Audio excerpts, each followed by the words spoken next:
Hey guys, welcome to MathTech. Today we'll be learning how to hide likes on Instagram, and now let's dive right in.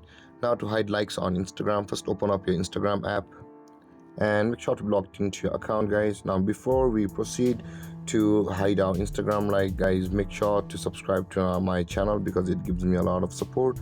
And with that being said, guys, at the bottom right corner of the screen you can see your profile picture icon over there. Tap on your profile picture icon at the bottom right corner of the screen, and on this interface at the top right corner of the screen tap on the three lined icon, and over here scroll down until you can find the like and share counts.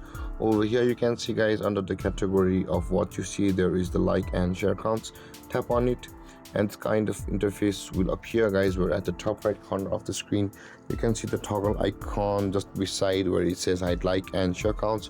If you tap on that, your likes and share counts will be hidden on Instagram. And guys, this is how to hide likes and share count. And guys, this is how to hide likes on Instagram. And if you have any confusions or questions regarding your topic, feel free to comment in the comment section below, and don't forget to like, subscribe and hit that bell icon for more videos. Thank you for watching, guys. Peace.